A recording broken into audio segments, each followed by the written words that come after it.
I'm Matt. Hey, I'm Steve. Hey, I'm John. This is the Sober Friends Podcast. We're here for the sober curious, the new guy, and the old timer.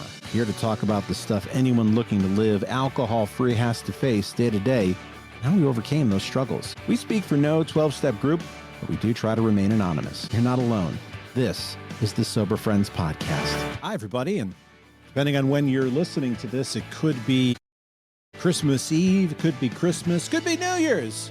That's the beauty of a podcast. You can listen to this whenever you want to listen.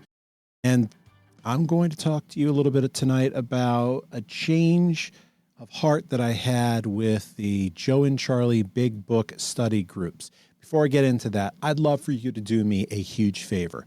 Could you please go to soberfriendspod.com, scroll all the way to the bottom, and sign up for the Sober Friends newsletter. It is something that I type up every week where I write an article about sobriety. It oftentimes is loosely associated with the podcast episode, but it is not just, hey, click here and you're going to listen to the episode. No, I go into a little bit more to give you a different experience than you would get with the podcast.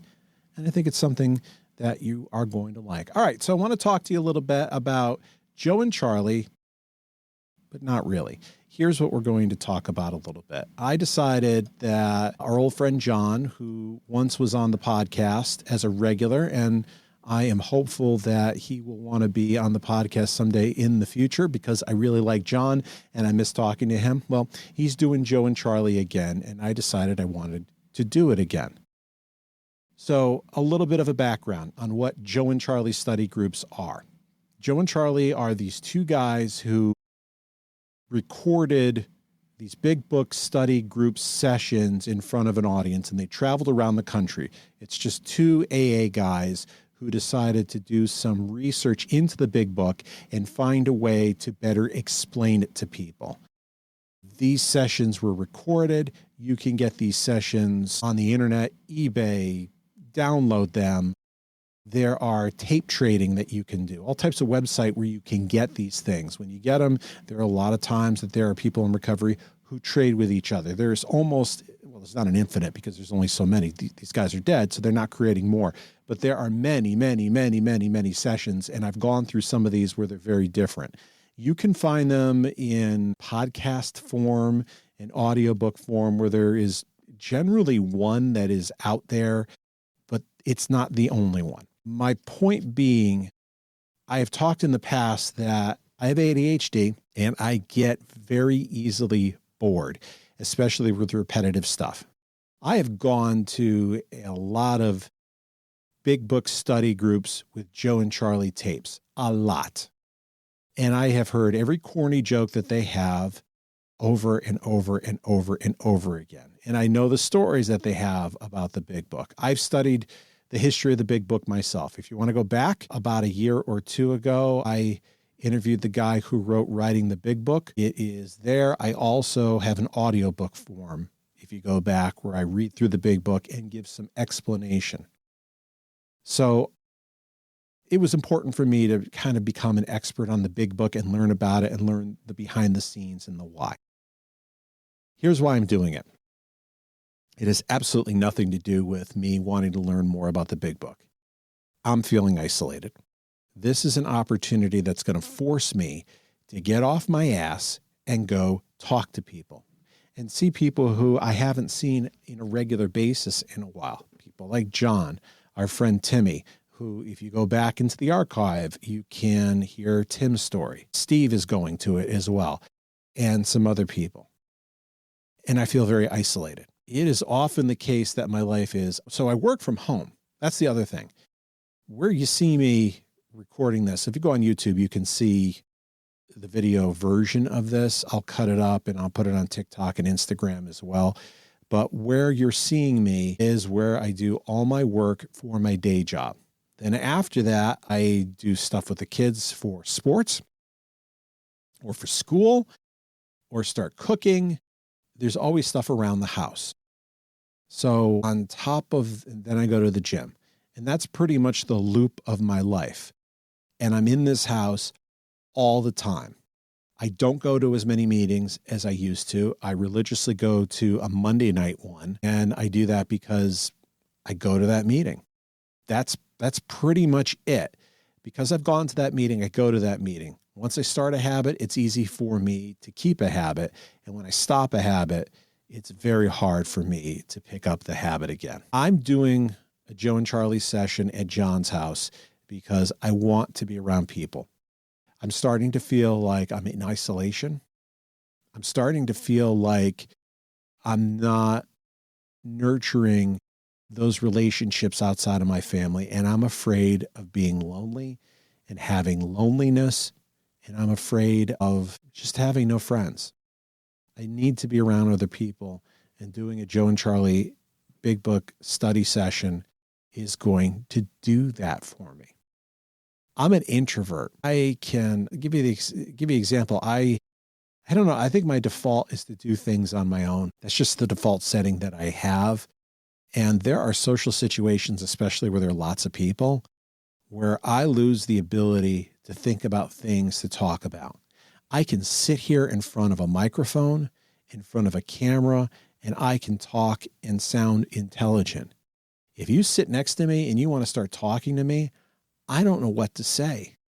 I literally lose the ability to have a conversation with you, and it has come up to me that people think I'm aloof or I'm standoffish. And it's not that. It's just a case of socially, I just inept. I don't know what to say. And some of this has to do with my own self-worth that I continue to work on, or that you're not going to like me. So I feel like it's an impossible thing for me to make new friends. And I want to nurture the ones that I have. I want to be around other people. And yes, it is going to help my sobriety. Anytime that I'm around other people, it is a good thing for my sobriety. I think there's only so much I can be around my wife and my kids. So I'm doing this to be around other people again. I know that I'm going to be somewhat bored listening to the tapes, and that's an ADHD thing. This also gives me an opportunity, I guess, to work on ADHD type of things so I can get stuff out of it. But this is really something I wanted to share, that it is important to isolate yourself. To people who are in recovery, isolation is a real thing. In many ways, COVID was a godsend to me. And I really felt sad when slowly the world started to open up, because I no longer had an excuse to not get out of my house. It was great. I didn't have to leave the house, and I had a good reason for it. And because I was so good at isolating, I was a master of how do I handle the isolation. I was great at that because it was my normal life. Then when you had to start getting out into the world and doing stuff, I felt like I had really lost a step. I don't want to continue to lose steps on things like this. I want to be able to grow my circle of people around me. I don't think that I have enough friends or people that I know. I would like to have a much richer social circle, and yet I feel stuck by my own phobias and being afraid of other people, or being afraid that people aren't going to like me. You're not going to think I'm attractive enough, have a good enough personality, enough money, all those things, that I'm a bore. You're not going to like the things that I have to offer. And that is really lousy thinking, but it's something that I'm working on with a therapist around my self-worth. These are real self-worth issues. I'm sharing it with you because it's always been my thought that my pain is something that you can learn from, that I can help another alcoholic get better because of the pain that I'm feeling. And in the same aspect, I can feel a little bit better about getting this out. A real change for me in sobriety has been two things, and it's a social media thing. TikTok and Blue Sky. I have been on Instagram for years. I did some stuff on Twitter, although I never really liked it, but mostly an Instagram type thing. And I've been afraid of going on TikTok, but I did. And I met lots of new people in sobriety really fast, and feel like I've had growth in the account that I have in TikTok than I have in Instagram. In the time I started about 5-6 weeks ago, I got about 700 subscribers. Not the biggest channel, not the smallest. In that time, I have lost 10 Instagram subscribers.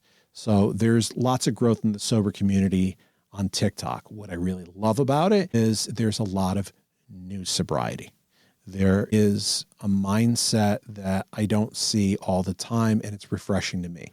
And in some ways, I feel like I am interacting with people, especially if I see people go live. I like to jump in there, ask questions, give positive reinforcement, see somebody on the other end of the screen, smile when I say something good. I go on, do lives sometimes and see that feedback back. It's a really good feeling. And I realize the thing that has been good, which is I've been missing, is that interaction with other people. And TikTok and I've had this on Blue Sky too. Blue Sky has also been the case where I put things out there and I get a response. I had a mini meltdown a couple weeks ago and somebody jumped in and said, let's breathe together. This is not the same as doing things together or talking to somebody on the phone because it is digital. These are not really your friends, although internet friendships can pop up, but they're not as real or as tangible as the relationships you have with people one-to-one. And I realized that for my sobriety, having a connection with somebody else and regular connection with people, which has been a real challenge for me, is something that I needed to experience. This is something that I know other alcoholics deal with. Maybe you're dealing with it right now. If this is something that you're dealing with, all the channels that I have a social media presence on are at Sober Friends Pod and the email matt@soberfriendspod.com. I'd love to get that interaction from people. Even if it's an email, it makes my day every time somebody reaches out. So I'm looking to see, does this make an impact for you? Do you want to hear from people who are having this, and does it resonate? The other thing is, if it does resonate with you, or you've overcome it, or this is something you can help, what are the things that help you stay connected with a sober community? There are people like me who just need the help. I do not have all the answers. I do this podcast to keep myself sober and to spread the message to somebody else, hoping that it's something that will help you in your sobriety.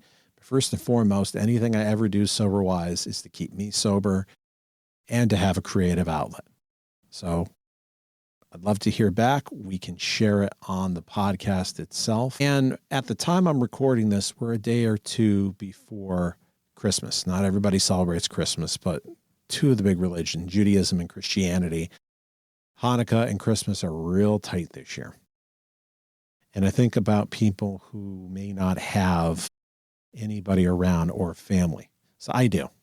There's a lot of family who drive me absolutely bonkers, but I have enough family that I do like and do like being around. And I have kids and I have a wife, and they make the holiday for me. And there are way too many people out there who don't even have that, especially if you've just gotten sober. I didn't lose it all. I have that, and I have gratitude for the things that I do have. And I'm lucky. This is why I want to have more social interactions, because my kids aren't going to be around forever. And then I'll be back with just my wife and I'll drive her insane. I want to have those social relationships with other people when the kids leave the house before they leave the house. I'm thinking ahead of, I don't want to take for granted what I have now because the situation can change. I want to have a support network. Well, I hope that this has landed for you. I hope you have a wonderful holiday. And we'll see everybody next week. Bye, everybody.